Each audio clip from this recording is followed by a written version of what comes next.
Okay, good morning, everyone.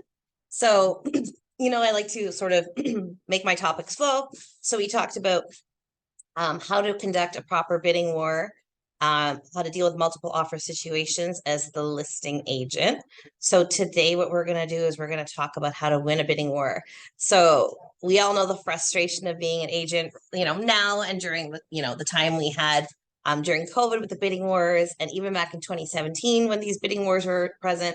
When we're in a strong seller's market, which we're sort of creeping into very quickly again, with the resurgence of bidding wars, it's good to know how to win them because it gets very frustrating for us to work with our clients. So, back before these things even existed, you'd shop around with your client, you'd find the perfect house, then you'd negotiate back and forth over a day or two on price and lock it down for your client.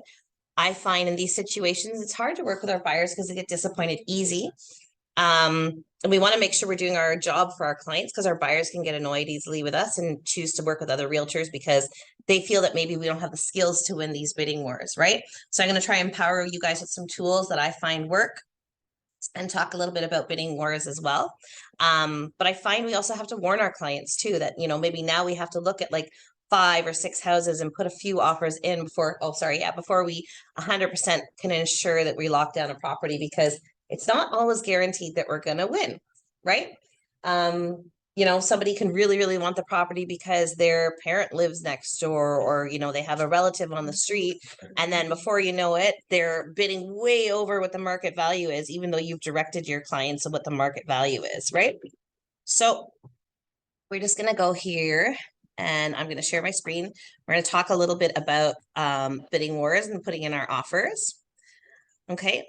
So we call it a seller's market. Why? Because we have to recognize that the seller has control in these kind of markets. If you want the house, you have to accept the fact and plan and make yourself as flexible to their demands as possible. Who's that? Did you guys have a question online there? Okay, if you want to win a bidding war, you must accept that you aren't generally in the position of power. So this is sort of why you find a lot of buyer agents, if you have a listing or if you find yourself in the position about to go into a bidding war, you usually call and talk to the listing agent a little bit and say, hey, what does your client want in terms of price? They're not allowed to discuss price, but you can always try and get a feel. They might direct you to some comparables in the neighborhood. Or, is there a specific closing date? So I have a lot of people calling me last week for my bid date. I was requesting 60 days. I said it's important because they're elderly. We haven't found them a place yet. They want the time to search. So different stuff, different parts of the agreement of purchase and sale as you're putting it together. You want to make it sure that the seller likes your offer for that reason, right? Because they're the one in power now. They're the one that's going to choose. It's not like in the buyer's market where people are sort of begging and they're hoping for the best offer and the buyer is more in control. The seller is in control in these situations, right? So forget about the asking price. For the most part, the highest price usually wins the bidding war. Reality check. The asking price on MLS listing is almost irrelevant. So that's another thing. When I'm talking to my clients now, my buyers that I'm working with, I'm telling them, look at least $100,000 under asking. Okay. Because there shouldn't be properties that are $999 with a $950 budget and asking me if that's negotiable, right? They're not understanding that the market's changed again so quickly.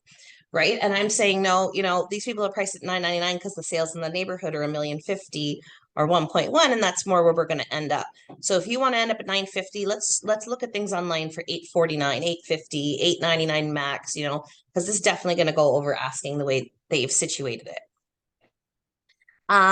So how much a property is worth doesn't really depend on how much the seller wants to get for it, or how much money the seller has put into the house, or how much the realtor thinks they can get for it.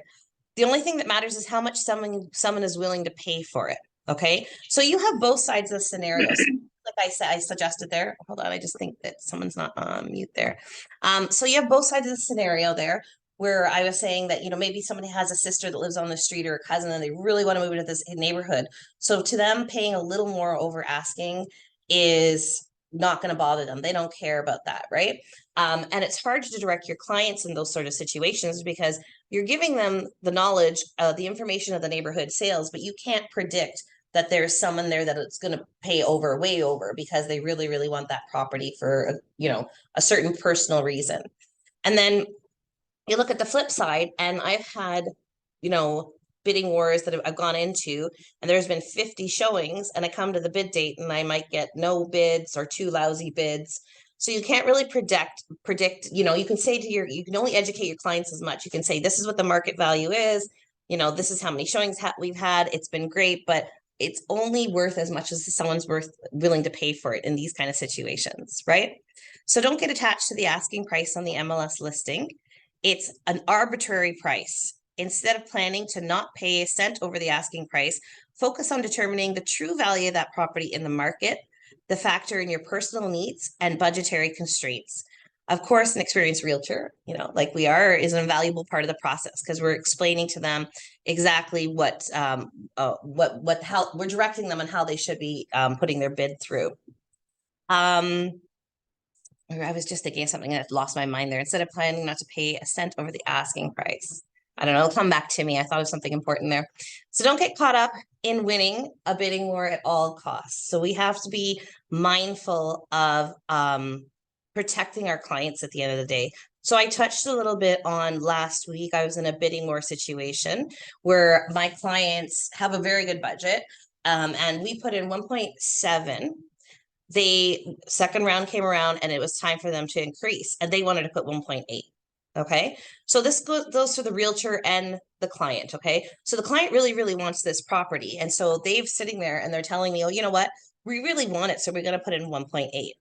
So it's your job to sit and direct them now. I'd looked at the neighborhood sales and the best I'd seen lately, because we're just coming back to the fact that prices are increasing. So the last sale was 1.653, I think it was. And I told them, well, this house is really well taken care of. It's really well renovated. Okay, I'm comfortable with you putting 1.7 to begin with. Now you want to increase to 1.8. I'm kind of going to stop you here. If the appraised value doesn't come up, you're going to have to come up with that $100,000 chunk. Do you have it? Do you want to do it? How much do you love this house? And they said, well, what do you suggest? I said, okay, let's put 1.75. If we win, great. If we don't, you won't cry about it tomorrow if it sells for 1.8. They said, no, if you think 1.8 is overpriced, we trust you. Okay. So they had 12 offers or something like that. When we finished the bid that night, the listing agent said, I'm sorry, they're not selling to anybody. Nobody came with a good offer tonight. Okay. The problem is they bought in the high time. That doesn't mean that we're going to turn around and pay that money. We have to protect our clients at the end of the day. So I was really happy that I had made a good decision, because obviously me and 11 other, informed realtors made the same decision that this property just wasn't worth that value. They're asking too much for it, right? So don't get caught up in winning at all costs, because sometimes that'll cost you in the end. I keep on talking a lot about becoming a mature agent. You know what I mean? You don't always want to be chasing business. Part of the reason and the part of the way that you do this is you're good to your clients, right? At the end of the day, you want to make sure that they're not overpaying for property. They're getting increased value. You're giving them good sounded advice, not just, oh my God, look, I just won. They paid 1.8. That's a great commission for me, right? Because you're going to constantly be chasing business then. You're not going to get that repeat and referral business, right? Okay. You have to also be mindful of their budget. Is their, mortgage going to get approved for it? We talked about the appraised value falling low. If they have that, if they really, really want the property and they say, no, I want to pay 1.8, I'm going to say, okay, my research of the neighborhood is 1.7. As long as you have 100,000 cold hard cash to put down if the appraised value doesn't come in, and you're okay doing that because you really want it, your sister lives in the neighborhood, go ahead, do it, and then we'll put it in, right? But you have to make sure that they're getting informed and these aren't surprises for your clients at the end of the day. So think of the money involved rather than the big number. Okay, this is the sort of the opposite way of thinking of things, right? It's easier to digest $23 a month than $5,000. As you work through your offer price options, make sure to do the math, factoring in how a higher price will affect you on a month-to-month basis. We've lost bidding wars by a mere $500 on a $750,000 property. So sometimes our clients get caught up in the number and they do not want to pay 1.8. They just don't want to do it. No, 1.775 is my final offer and I'm not doing it. And I say to them, okay, are you going to be really sad if you lose this property tomorrow? Well, I really, really love it. Okay. As long as I think the value is there, you got to break it down to just peanuts for them. You got to say at the end of the day, you're paying 1.775, you're losing this property over $25,000. in your 5-year mortgage, what does that make? A $5-10 difference in your mortgage payment biweekly? Like, just think about it really clearly here. Are you willing to lose the property for that? Right. So sometimes you have to just give your clients a little bit of encouragement, a little bit of confidence, because sometimes the big number sounds really scary to them. When you say, let's put $20,000 more, all they hear is, oh my God, $20,000. They're not thinking about the fact that it doesn't matter too much in their biweekly payment or their monthly payment for their mortgage, right? So, learn how to kind of quickly calculate what it'll cost them extra on a smaller scale. And sometimes you can give them that confidence to say, okay, yeah, we'll put another 30 or 40,000 down, right? Because it doesn't sound so scary to them then. Okay. You may only get one chance. Often there's no second chances in a bidding war. There aren't the usual back and forth negotiations. Your first offer is often your last, so make it a good one. Go in with your strongest offer. So you should know this ahead of time, okay? If the listing agent hasn't sent out an email that morning to give you offer directions, you shouldn't just be blindly sending offers. You should be calling them and saying, what's the situation? What's going on tonight? What's the procedure? Are we going to get a second round? Are you just picking the best out of the, what you get? Are you picking the top 3? Like, find out what they're doing, because you want to know exactly what's involved. So they might say, yeah, it's a lot for us to go through 15 offers because we got, 3 executors and the lawyer we got to call. So we're just going to pick the top 3 and, let them do second round, right? So you can kind of direct your clients. So if they're saying, no, we're only doing 1 round, and your client's max is 1.8, you're going to throw in that 1.8, because there's not going to be any more room for negotiation. Generally, if they say there's going to be a second round, logically, we're going to put something in a little less to give them that buffer to go up, because we know that 1.8 would be their max, right? Don't get emotionally attached. So this is something that you want to ingrain in your buyers even as you're viewing the properties. Like I was saying, I keep on warning them that you might have to put in offers on 3-4 properties before we actually get one, especially when things were super aggressive. I hope they don't get that crazy again, but already there's 15, 20, you guys see it in the chats. A lot of these properties are getting a lot of multiples all of a sudden. It's not 4 or 5 offers. We're up to like 20 offers for properties again. So, I know they say, I know it's easier said than done, but the reality of every bidding war is that there's only one winner, and multiple people can't own the home, right? And yes, outcomes are hard to predict. And the only way you're guaranteed to win an offer is to overpay, offer the seller of an $800,000 house. Offer the seller of an $800,000 house 1.5, and you're guaranteed to win. Of course, you'd never do that. That was the true value of it. So reduce the seller's risks in picking your offer. How do you reduce the seller's risk? What's the risk? We talked a lot about this when you're the listing agent. I don't know who watched that or who was present for that one. We talked about how do you ensure, God bless you, how do you ensure that the person is not a risky buyer, right? So reducing the risk for the seller. During a bidding war, sellers generally want firm offers, meaning offers with no conditions, financing or home inspection. When a seller accepts a conditional offer, they take the risk of a buyer not getting financing or decide that the leaky basement discovered in the inspection is too much to deal with. By the time that happens, the seller's lost all the other potential buyers and has to start the sale process again, which is never as lively as your first time out of the gate. You know what I mean? Like when you first put it up there for that first week and you have that bidding war, you lose the momentum, right? The best way to reduce the seller's risk is to enter a bidding war with as few as possible conditions. So there's a couple of ways to negate this. On Thursday, I talked a little bit about, if you're the listing agent, how do you get offers that don't have conditions on them, right? So one of the ways you can mitigate doing that for the inspection of a property is do the pre-list inspection, okay? All home inspectors are doing them now. They became a big thing when bidding wars just were a common thing. So you get them in, and you get them, they have the report, and you can either email it to all the agents showing the property, or you can have the report sitting there on the table so they can sort of be aware of what the upcoming problems are for the property, the condition of the, the roof, the furnace, have an idea of those things. If they don't have one, or if your client just really doesn't trust that, there are home inspectors out there. We get half-hour, 1-hour slots to view the properties. There are ones that for a minimal cost will come in and walk through the property for that showing for you. Okay, so that's a good way to help your client feel a little comfortable to waive that condition. You never want to say to them, no, 100% waive this condition, force them in any way. we're not professionals, even though we have a pretty good idea when we walk through houses where we can see if there's a water damage, or we can recognize a crack in the foundation, stuff like that. You know, the things we're used to sitting through for home inspections every day. We are not professionals. So you don't want to give them that advice. You want to give them the option. It should be their option to waive at the end of the day. So it's your job to make sure that they feel comfortable. So they can't come back to you and say, you forced me to waive that condition, right? You can say, no, I provided you the seller's pre-list inspection. And on top of that, remember I said we could take the home inspector through during our showing. So, or even like if they have an uncle that's really handy or something, you could do a second showing and walk through just so they're more comfortable. We also talked about the risks in not having the deposit there, right? So when you're putting the offer in, even if it doesn't ask for the deposit herewith, especially when I knew a property was going to be really aggressively bid on, or maybe I had tried 3-4 times and I had lost with the client, I was making sure that they were giving me the deposit herewith. Okay. And everyone's like, oh my God, that's such a pain, run back and forth. But it all depends. How badly do you want the property? It's maybe 20 minutes of your time in the bank and, $9 for the draft, right? I had a lot of clients that, would take out the money, lose the bidding war, put the money back in, right?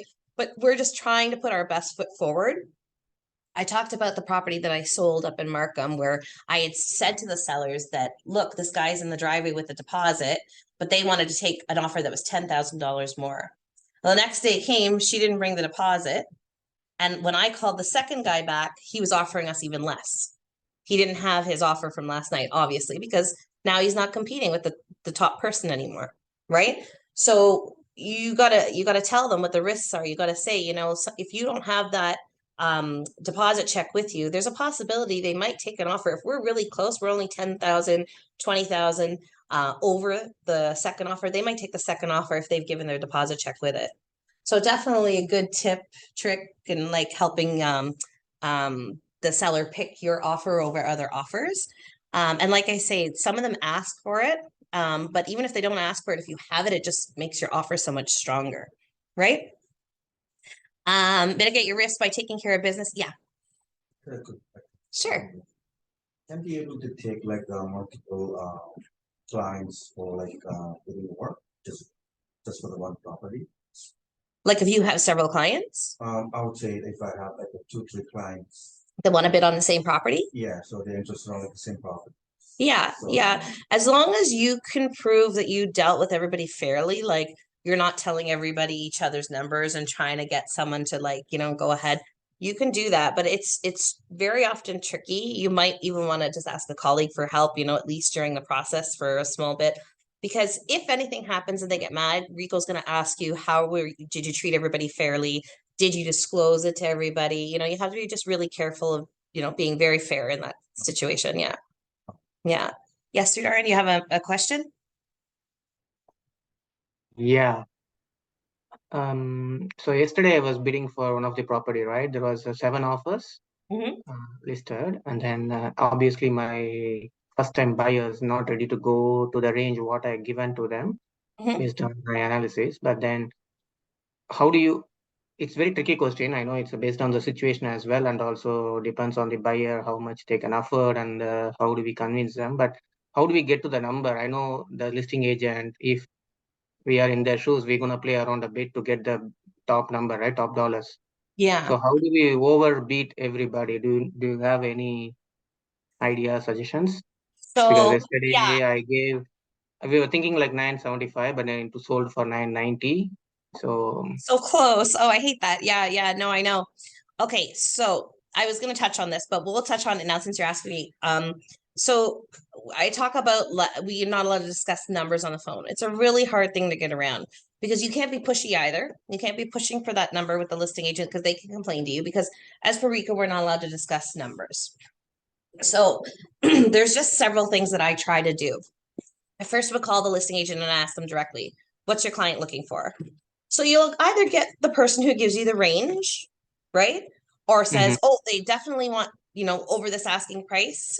They definitely want to hit 1.1, or you get the person who says nothing. I'm not allowed to discuss numbers with you. Yes. Okay. Yes.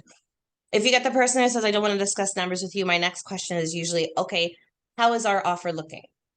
You know, is it as strong? Is our offer strong? You want to maybe get another way to get a feel for how your offer falls in the Yeah. mix, right? Yeah, I'll ask the ranking, like where we are. Like if it is 10 offers, I will ask them whether it's I'm in top two or top bottom two or mid range. I will But ask we're them. also not allowed to do that as per RICO. So, like I say, you have to be You careful. So don't you not don't everybody believe will it. answer you. Yeah, before the deal is done, he Yeah. shared the number with me yesterday. I don't want to tell the agent name now, but then some agents upfront they tell the numbers. They wanted Yeah. to get the more value, but yeah.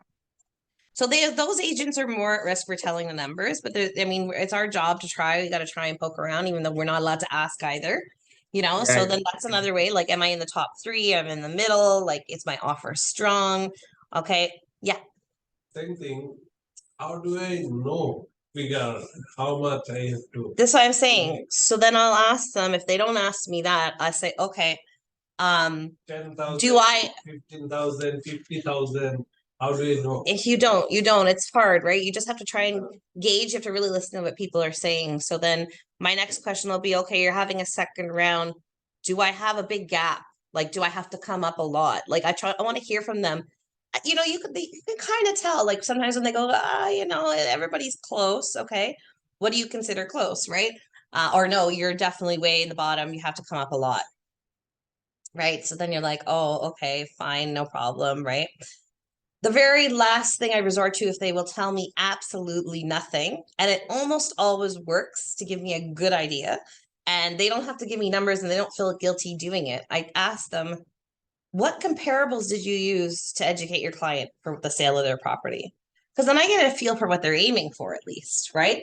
So they'll say, oh, you know, 152 Maple just sold for 1.1, you know, and we have a more updated kitchen.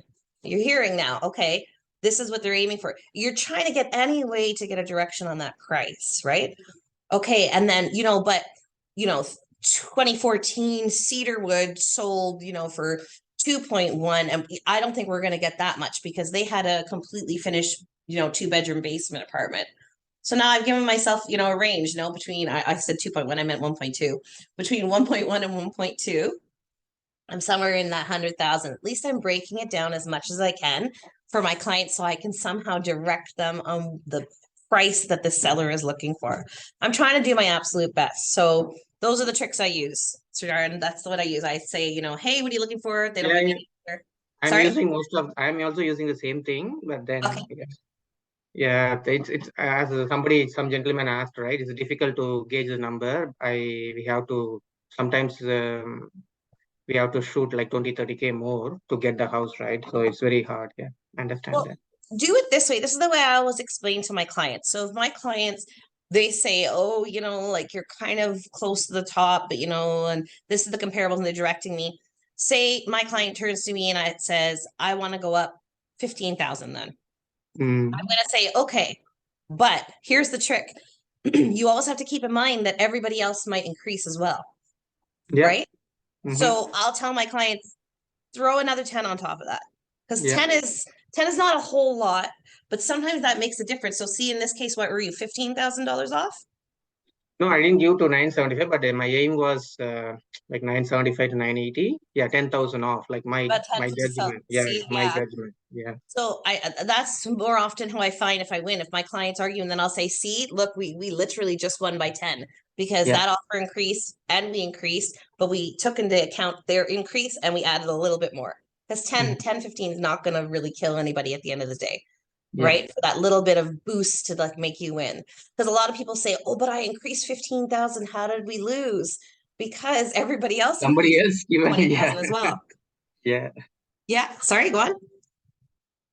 Yeah, he would have gone back with everybody, right? So that's the trick. Yeah. Yeah.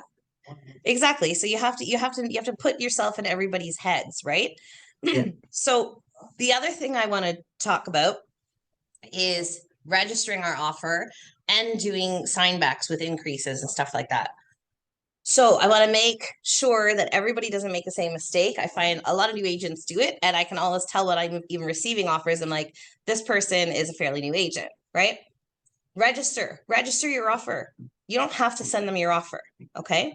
So when you're looking at the instructions on a bidding, okay, the agent will very often say, you know, we're having the bidding war on October 6th. Please register by 4, you know, presenting at 6, right? What you're gonna do is 5 minutes to 4. Like, I'm not even kidding. Don't do it at noon. Don't do it at 1. 5 minutes to 4, you're gonna send your 801. Okay. Everybody knows what that 801 is, right? So I'm just gonna pull it up right now really quickly. I just want you guys to know that, like, not everybody out there is really honest and good. And of course, they're also doing their job as a list agent. They're trying to push the price up. So you have to treat a bidding war like a game of poker. You have to keep that hand very quiet and to yourself until you're ready to use it. Because if not, that listing agent is going to use it against you. Okay. So this offer summary document has no details of your offer if you haven't filled one out yet. All it says is that the property address on this date is coming from this brokerage, from this sales representative or broker, and it says the buyer's names, right? When the offer was submitted, when it is irrevocable until, and then it gives an opportunity down here if you want to do any counter offers, okay?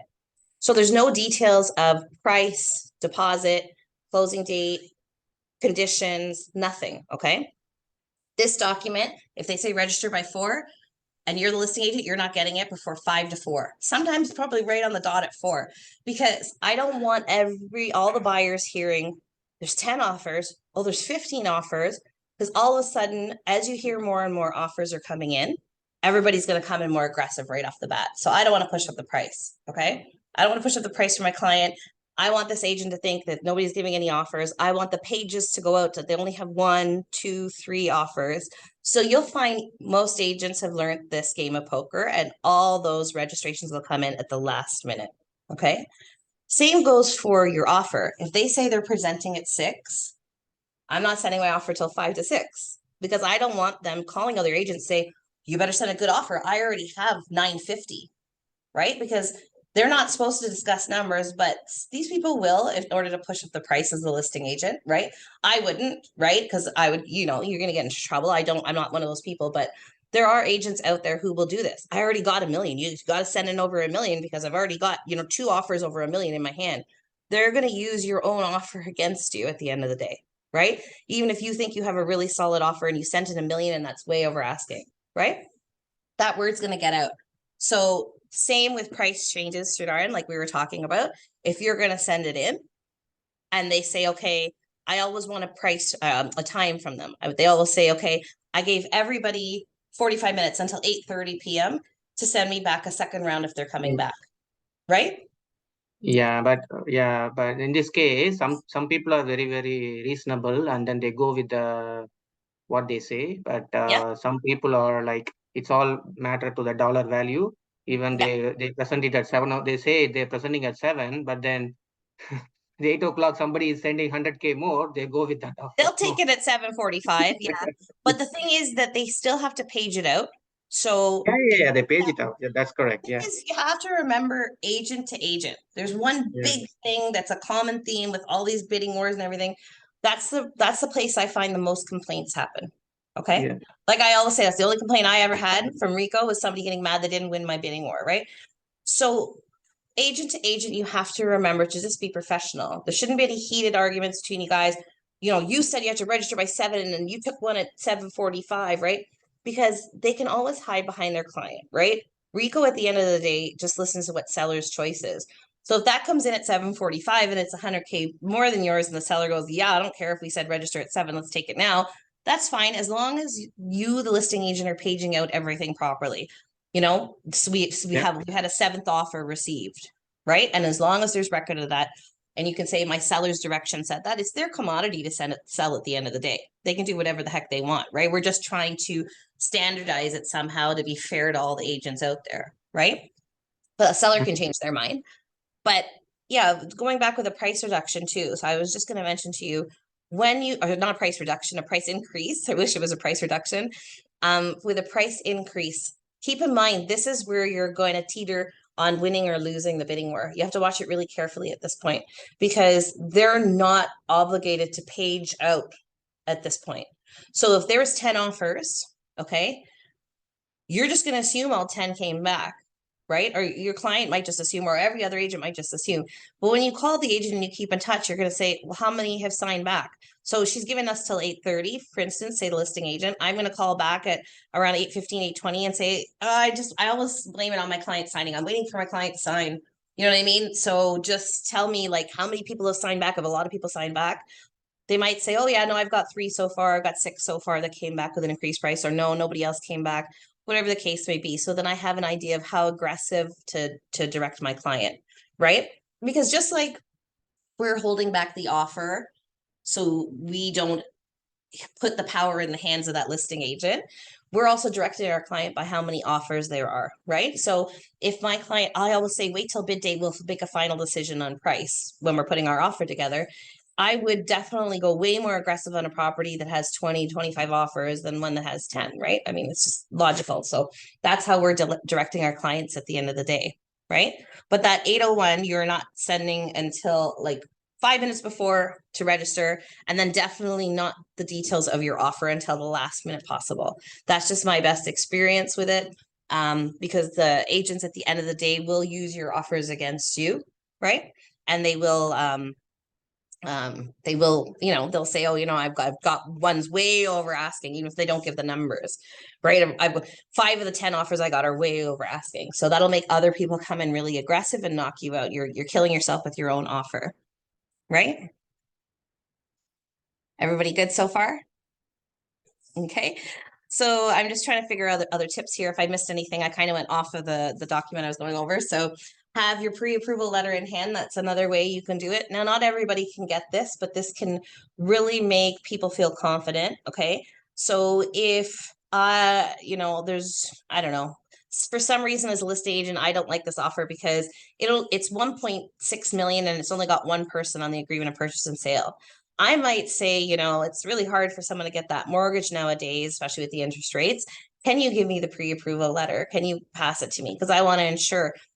On the flip side, you're mitigating the risks of the seller rejecting your offer if you offer that ahead of time, right? It's not only because there's one person on title, sometimes it just makes them feel like peace of mind. So you can win the bid at the end of the day. You can get, you know, beat out 26 other offers and your clients can be so happy. But if the property doesn't close at the end of the day, it's a big problem. So you have to foresee all these problems, like the appraisal not coming in, their mortgage not getting approved. Did you value the property properly? Is the bank going to like it and mortgage the property at the end of the day, right? Oh, write a personal letter. So this is one that surprisingly works, okay? Don't just try and send a little letter saying, you know, or a little email saying, hi, here's our offer, thanks, right? If, you know, for instance, the one bidding war that I got a complaints about, I keep telling these stories over and over again, so I don't know who's heard them before, but it was an elderly person and he ended up selling $10,000 less because he wanted a nice family. He'd lived there for 45 years. He brought up his own family in that neighborhood. There's a nice new family moved in next door, and there was a single guy who wanted to sort of flip and renovate it, but then there was a family who was coming in, and he says, I want to give it to the family. Okay. So don't think that this won't work. Don't think it's cheesy. Very often it helps to give your clients a little bit of background, give the listing agent a little bit of background on your clients, because they'll relay it to the seller. So you can say, you know, really nice young couple, they're hoping to move out of their condo, they're expecting, or they just got a brand new job, they're really excited to move to the city, you know, or whatever you think is going to help the situation, right? You can write a little bit of a letter like that. Even if it doesn't have to be sweet and kind and all lovey-dovey, maybe you could just write about how strong your client is. Maybe it's a flip and it's the executors. You can say that my client, I've worked with him 6 times before. He likes to flip properties. I 100% am confident he's going to close this property, right? That might give them some confidence that I've worked with this client lots of times before, and I know that even though we're in an aggressive bid situation, he's going to close. He's used to buying and selling properties. He's not going to go in willy-nilly and have the deal fall apart at the end, right? So it can happen, you know, all like that. Offer an all cash deal. Only great if we have the clients who can do that. But I mean, if your client can do that, definitely make it a point to say. Be available. This is so important. I have this client, and hopefully he doesn't watch this video. I don't know if he watches my YouTube channel, but he's a new client. He ghosts me twice now in the middle of a bid. Well, I can't do anything if you're not available.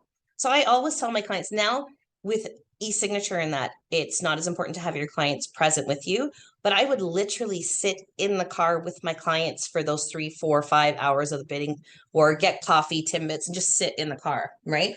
Now we have the luxury, we don't have to do that with our clients. We can just flip them an e-signature at home. We don't need them to sign, right? Just tell them to be available, okay? Please be available. The bid starts at 7. It might go till midnight. Don't fall asleep on me. We're going to communicate back and forth. There might be a chance to improve. Make sure they know the whole situation so they don't, toddle off to bed at 9:30 and wake up and go, what? How come we didn't win? You didn't tell me, right? So be available. Definitely, definitely. And make a backup offer. I think this goes to Authentisign again. We don't necessarily need to make a backup offer. So before, what we used to do is now if you're physically getting signed, it's it'll work still, but we get them in the sign at one at 750 and one at 775 and one at 800 in case we change our mind last minute. Now I just tell them, okay, if I'm sending it at 5 to 6, at 5:30 when I'm sending them the e-signature, we make a final decision on price together. And then I can flip them the e-signature and have the document right away to send it to them.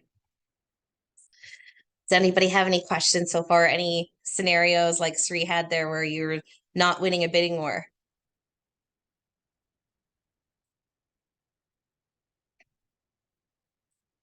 Okay, I'm just seeing if we missed anything else here. I have 2 documents. So this is the one I went over before with the office, and then I sort of brought a new one here. Teamwork does the dream work. Team of professionals backing you up and communicating with the seller's agent always makes the home buying process much easier. So again, just like we talk about the pre-approval letter, maybe sometimes we don't have the pre-approval letter in hand or whatnot, but maybe you could say, they're welcome to talk to the mortgage agent, or like I said, even just in your team, in your network, if your client is unsure about going firm on the condition of inspection, have that home inspector that will come out for the half hour showing that you're doing, right? Have that home inspector that does the pre-list inspections for your listings, right? You guys have to be building a network of people that you like. And you guys can ask. I find, everybody says, you tell me who's the best, right? I can give you 5 names, no problem. I'll share whoever I have, but it has to be people that you like at the end of the day, right? I've had people suggest people to me, and I send a client to them and I hate their service. I hate their customer service. So you have to have that team of professionals, that network to work with. Yes, Sri. Sorry, did you put your hand up? No, I just the pre-approval form, right? So I would verbally or email them saying that the pre-approval is ready, no issues with the mortgage, and I'm taking out the mortgage condition rather than sharing the pre-approval letter, because the pre-approval letter is Garbage. yeah, it's not about garbage. They may be having, let's say you have eligibility of 900 and they have down payment of 20%. It's close to 1,180,000, right? So I don't want to show the entire eligibility range to the seller agent so that they can play around with that number. They can do so. Better not to share the pre-approval letter. But if you are final stage of winning it, then you can. Yeah, that's my opinion. Yeah, exactly. Another thing you can do, which, I know sounds awful to some agents, especially when I suggest it. Say you just can't get seller and buyer to meet, or say your buyer is just way out of budget, but they're desperate and they really, really want the house. You can reduce your commission a little. You know what I mean? I always say something's better than nothing. If this is the 5th time I'm bidding on a property and it looks like we're going to lose, maybe I'm going to write in 2% instead of 2.5%. My 2% is better than losing again. Maybe you're losing that client's face. Maybe they're not going to use you the next time they put in for a bid. You have to judge the situation, right? The only thing is, remember, in a bid situation, both as a listing agent and as a buyer, it's got to get paged out to everybody that there's been a reduction in commission, and it'll give all the other agents an opportunity to do the same. But I find if I just can't get sellers and buyers to meet, sometimes I suggest that to the buyer agent and they're like, oh my God, right? And I say, okay, fine, then lose. Like if you rather get, nothing than 2%, you know what I mean? Fight for your 0.5 then. It's okay. They're going to take another offer, right? It's definitely something you can do to try and help your client out though at the end of the day, right? Give it that little push and win it. So it's not unheard of if you're not like counting the absolute pennies, right? let's see here, establish a personal connection with the seller. So you're not really allowed to deal with the seller necessarily. But I mean, if your clients have the opportunity to talk to them during the showing, you can't really stop your clients, right? So, I mean, they might like them. Like I say, they might give them the property over others if they like them, right? And let me see, I think that is it. I don't think I missed anything. If you guys are ever though in the middle of a situation, like I say, my door's always open, my phone's always on. You guys can text me and go, okay, I don't know what to do, or how much do you think I should offer for this property? I have a pretty good sense. I think, when offers are going in, I always guess the close to the price it's sold for the next day. So I mean, definitely come to me. I can help you guys out. Even if it's late at night, I always say text me. I have a habit of answering even if it's late at night. So you guys can text me and say, I'm in the middle of the bidding war and I don't know what to do, right? So sorry, yeah, do you have a question, Sri? Yeah, I have not relevant to this topic. Like some of the listings, right? Yeah. If it is a larger lot, they say that severance has been done, and then how do we validate that? Like city, I'm trying to reach the city of Toronto. City of Durham is different. Like Whitby, or they will answer very quickly. Yeah, City you of have Toronto, to call. It all depends. I find it all depends on who you get on the phone. Sometimes you have to make that trek and come in because sometimes you call and you don't get the nice person on the phone. Then sometimes you call and they'll be really, really helpful. Excuse me. So, like, Okay. but you should be able to call the city for anything. Like I was selling a property in Pickering. They wanted to know if anything was ever going to be built behind the house. I had the most amazing lady. I called in Durham there. She Hey, was like, Durham oh is yeah, good. no problem. Durham is good. I mean, sometimes you hit, it Talking depends who about you hit. Toronto. Again, your roster of people, if there's someone that you hit at the Yeah, city yeah, you I really know. like to talk to, keep their number, call them back, right? She was fantastic. She gave me all the information. She told me, oh yeah, there's no, it's kept, what do they call it, protected lands. It's not going to be built in ever. I was able to give the buyers this information. They loved it. They bought the property, right? So yeah, the city is one of your best resources for a lot of stuff like that. If you have any questions about stuff that's going up in the area around it, city planning projects, any questions your buyers have about the property. Yeah. But like I say, sometimes you do have to walk in. Like I find City of Toronto, they're like very often busy and they don't want to sit on the phone with you and look up anything. But if you go stand in their face, like you're looking and you're like, there's nobody here. It's not that busy, right? God bless you. And you can find out information. So very good. So going with some bidding wars this week. I was mad because I'm like doing this topic and I'm not expecting it to be so aggressive. And I lost two, but it's not really my fault. I lost two last week because the one they ended up putting that property back up. The one I was bidding on, that my client wanted to go up for 1.8. They turned around and put it up for 2.1. There's no way. There's no way that listing agent is not educating their client, right? So that's a telltale sign right there. The problem is in the high point, they bought for 1.9. They want to cover that in their real estate costs, right?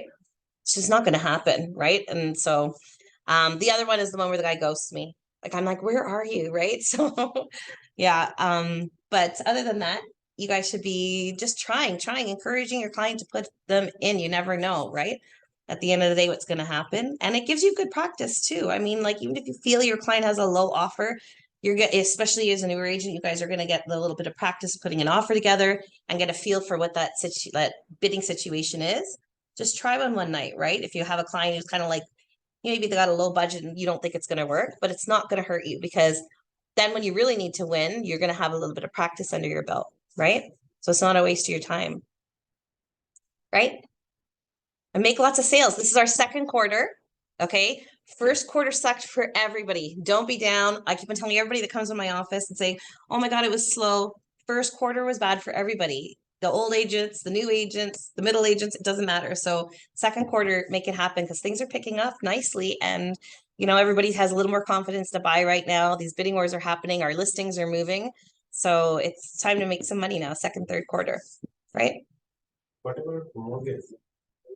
Up again or down? I don't know. I didn't know they were gonna, they didn't do anything the last rate hike, right? They just kept it. So I don't know. Keep our fingers crossed they don't kill our market now because things are picking up a little bit for us. So yeah. All right. Everybody have a very good morning and a very good week. I am away on Thursday, so I won't see you guys till Tuesday morning again now for training. So I will talk to you and have a good week. Understand what you're doing for which I'm not gonna do on this Thursday. I'm gonna be away this Thursday. Yeah. Yeah. So Tuesday morning I'll be back. Usually I do every Thursday, but next Thursday I should announce while everybody can still hear me. Good. Okay. So next Tuesday, next Thursday, I'm missing it up. I think it's the 20th. I have a guest speaker from RBC coming in. He's going to bring in his team. So he's going to talk to us about doing some tough mortgages, and he's going to talk. Oh, sorry, Harry, did you have a question? Actually, I have a query. Christine, are you in the office this afternoon, like after 1 o'clock? Yeah. 1 o'clock I have a showing in Oshawa, but I'll be back here probably 2:30. Is that okay? 2:30? 2:30, say 2:30. 2:30 just to be safe because I got to go to Oshawa and back. I see. Okay, Yeah. maybe I'll see you. I Okay. need some thing to know. Absolutely. Come in. Okay, thank you so much. Okay. But yeah, next Thursday, we have a guest speaker from RBC coming in the evening. So definitely make sure you guys clear your schedule a little bit and come in. He's going to bring in a team, talk about mortgages. Next Thursday, 20th. Not this Thursday, next week. Yeah. So I'll start paging it out soon. Okay. Thank you, everyone. Thank you. Talk to you soon.